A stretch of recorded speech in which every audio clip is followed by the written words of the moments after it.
Capítulo 54. El comisario Clemente Vargas no le sacó la vista al agente Clodomiro Ramírez mientras duró el informe verbal que le daba en su oficina sobre la muerte de Justino Hernández. Sus ojos parecían perforarlo por algunos detalles que no le gustaban. Su mano derecha se movía nerviosa, sus dedos tamborileaban sobre el escritorio. Cuando el agente finalizó, sobrevino un silencio prolongado que puso incómodo al subordinado. Por fin, el oficial resopló y le dijo: «Usted me está tomando el pelo, agente». «No, mi comisario». «No me puede decir usted que no vio el cadáver de Justino Hernández». «Lo que pasa es que el médico me informó». «Silencio, agente». «Disculpe, señor». Lo importante era ver el cuerpo. Ahora viviremos con la duda. «Pero, señor, está el certificado de función firmado por el doctor Rojas, con un tiro en el corazón y otro en el hombro izquierdo». «Me importa un pito el doctor Rojas. Está bien, Ramírez, déjeme que me encargue de confirmar lo sucedido. Mientras tanto, vigile los movimientos de Aurora. Me parece sospechoso que no me haya acusado hasta el momento». «Lo vigilaré, señor». Cuando estuvo solo, el comisario quedó pensativo. Había cosas que aún no le cerraban, pero ya se encargaría de develarlas. Quería saber cómo estaba la maestra por la que había perdido la cabeza. «Tiene que ser mía, no puede ser de nadie más. Si tengo que someterla por la fuerza, lo haré, pero actuaré con cautela». Su pensamiento desnudaba una obsesión que no podía manejar. Todos sus caprichos previos que habían tenido con cuanta mujer se le habían cruzado, se habían saciado con celeridad, pero la hermosa maestra había sido un muro difícil de atravesar. Lo que más lo había enloquecido era su fuerte carácter expresado en aquella reunión en la escuela. Ella había colocado el revólver plateado sobre la mesa y encima advirtió en tono desafiante que lo sabía usar. Mientras tanto, el agente Ramírez cabalgaba hacia esa isla elevada que constituía el monte cercano a la escuela, un lugar privilegiado para la observación y el ataque. La reunión con el comisario Vargas le clavó una duda. Tenía razón en lo de confirmar la muerte con el cadáver a la vista, pero se justificaba al recordar que cuando llegó a la estancia de Jacinto estaba Aurora en la habitación junto al cuerpo de Justino. Trató de repasar todo lo sucedido esa noche. No había duda. El médico no tenía por qué mentir sobre un hecho tan serio. La ubicación de los disparos era más que probable. Además, había muchas muestras de dolor entre los presentes. Toda esa gente no podía estar llorando por un muerto falso.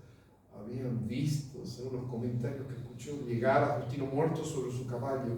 Hubiese sido mejor que cayera después del disparo en el corazón. Incluso ya caído, si continuaba vivo, hubiera tenido la posibilidad de rematarlo. Otra cosa, ¿a quién se le ocurre pedir ser velado a cajón cerrado? Hay que ser. En esas reflexiones estaba mientras entró por detrás del conocido monte, siguiendo una huella que quizás había hecho algunos lugareños en pozos de leña. Llegó al mismo lugar en donde se apostó aquella tarde para ajusticiar al novio de la maestra. Ató al caballo que era el utilizado para esa misión. La charla con el comisario Vargas lo dejó inquieto.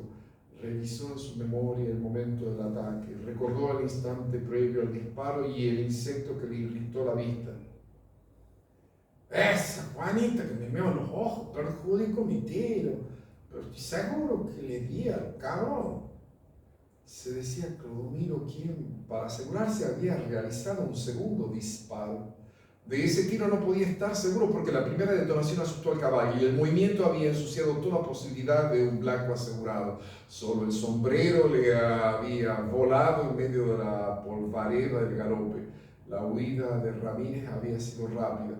Nunca estuvo en la mente del policía la idea de haber fallado, pero la reunión con el comisario le clavó una pequeña astilla de duda. Es por ello que había repasado todo en su mente y llegaba a la conclusión que su puntería no había fallado. Luego pensó que el comisario estaba tan obsesionado con la maestra que su paranoia lo llevaba a pensar que su rival estaba vivo. Pensó en la posibilidad de profanar la tumba, pero era tan supersticioso que a eso no se hubiera animado. Era algo que solo se podía hacer de noche para evitar testigos. Lo interrumpió en esas reflexiones el bullicio de los niños que pasaban a la escuela. A la distancia observó cómo los recibía y los besaba Aurora. Él no tenía hijos. Estuvo en pareja con una mujer unos años más grande que él, pero finalmente lo abandonó por inmaduro. Clodomiro era muy aficionado a la bebida y por consiguiente a las riñas. Muchas veces su mujer o sus amigos tenían la precaución de esconderle las armas antes que perdiese toda noción de realidad. Luego que ella se cansara de él y se fuera lejos de allí, Clodomiro perdió toda confianza en las mujeres. Supuso que ella se había ido con otro hombre. Ninguno de sus compañeros de beberaje le mencionaba el tema. Aurora, por su parte, ocupaba el tiempo en las clases que daba a sus niños en la escuela. A todos les parecía que ese era un momento mágico porque parecía feliz cuando transmitía sus conocimientos. Nadie podía sospechar en esos instantes que había perdido a su amado novio.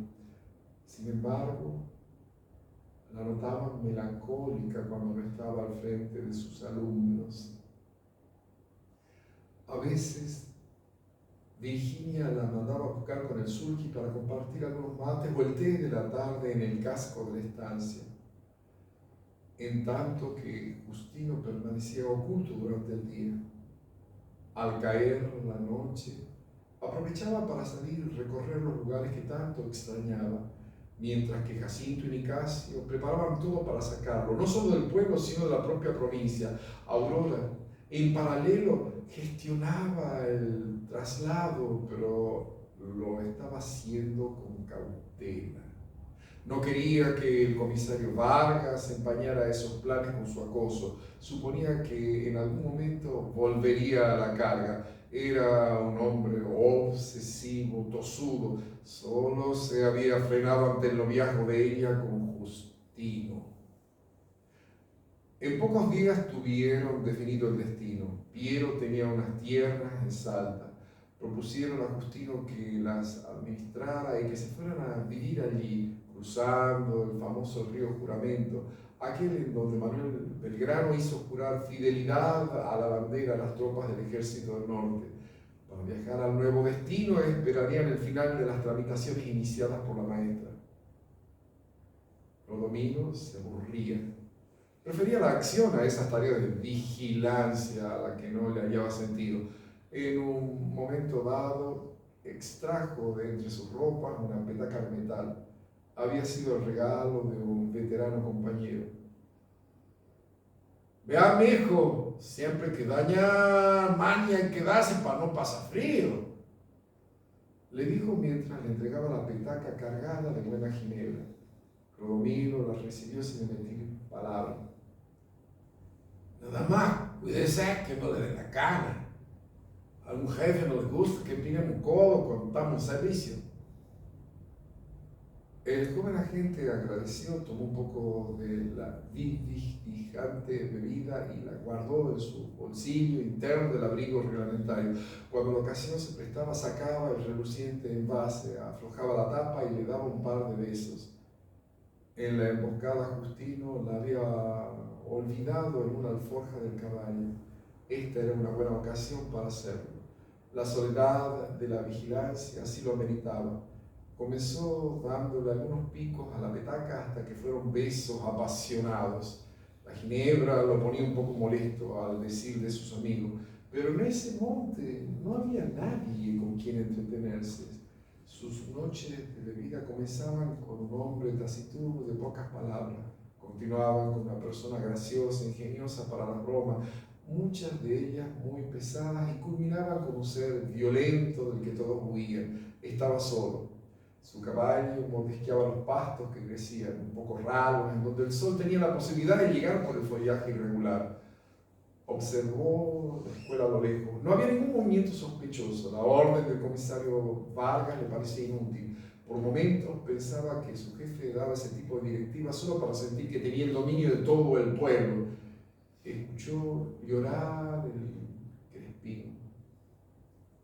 El sonido lastimero del canto del ave no le gustaba, era supersticioso en extremo y pensó que era el presagio de algún hecho funesto. En tanto, el comisario Vargas caminaba de un lado a otro de su despacho. Había pedido que no lo molestaran. La inquietud de la muerte de Justino lo dominaba. Nadie de confianza había visto el cadáver. El doctor Rojas no era de fiar. Discutieron en una ocasión luego que Vargas se pasara de galante con su joven y hermosa esposa. No llegaron a más por la cobardía del médico. El uniformado no hubiera tenido inconveniente en batirse a duelo con el galeno, pero este prefirió que el pleito quedase allí. No eran pocos quienes le contaron atrocidades cometidas por la autoridad policial de los Naranjales. Es por ello que la proposición de Jacinto de simular la muerte de Justino le vino como anillo al dedo para consumar una íntima y secreta venganza. Las dudas de Clemente Vargas eran por demás justificadas. Sabía, muy en el fondo, que no podría encontrar paz hasta ver cómo los gusanos se hacían un banquete con el cuerpo putrefacto de su enemigo. Pensó que esa noche podría ir hasta el cementerio. Con una pala cavaría hasta la profundidad en donde la tierra abrazaba el féretro de Justino. Si él se encontraba dentro, recuperaría la tranquilidad. De lo contrario, comenzaría a indagar la verdad, interrogaría al doctor Rojas, continuaría con Jacinto, Nicasio y con los demás testigos. El cuestionario para Aurora sería el último. Dejó la oficina y se fue a descansar. Con el pretexto de un procedimiento, saldría de su casa, pasaría a buscar al agente Ramírez y juntos profanarían la sepultura. La tierra aún no estaría consolidada, por lo que no sería tan dificultoso cavar. Al trotecito de su alazán dejó la comisaría. Mientras tanto, el canto del crespín exasperaba a la gente que vigilaba la escuela. La ginebra comenzó a hacer efecto en la humanidad de Ramírez, quien quiso buscar una distracción para olvidar el canto persistente y melancólico de ese pájaro. Los sonidos del ave provenían de lo más profundo de aquel monte, que era como una gran isla en medio de estancias y quintas. Clodomiro sacó su revólver 38 largo y comenzó a jugar con él. Hacía malabares, lo enfundaba con una rapidez propia de un vaquero del viejo oeste norteamericano. Sin embargo, no lo hacía con la velocidad usual. Sus reflejos no eran los de siempre. Estaba entretenido y con esa actividad dejó de prestarle atención al crespín, que parecía haberse callado. Era un movimiento mecánico, casi un reflejo. El arma parecía una extensión de su propio cuerpo. A lo lejos se escuchó el murmullo de los alumnos. Vio cómo descendía del mástil con lentitud parsimoniosa la celeste y blanca. Prestaba atención al objetivo, pero no dejaba de jugar con el revólver. El caballo seguía sin perturbación alguna tratando de comer algo de pasto. Levantó la vista y observó que los niños salían de la escuela con la misma alegría con la que él lo hacía de pequeño. El revólver seguía girando en su mano y volvía a la cartuchera con una precisión casi matemática. Salía de ella de nuevo y volvía a girar sin brillo alguno. Es por ello que envidiaba el alma plateada de Justino. ¿Quién se habrá quedado con ese revólver? Era un Colt.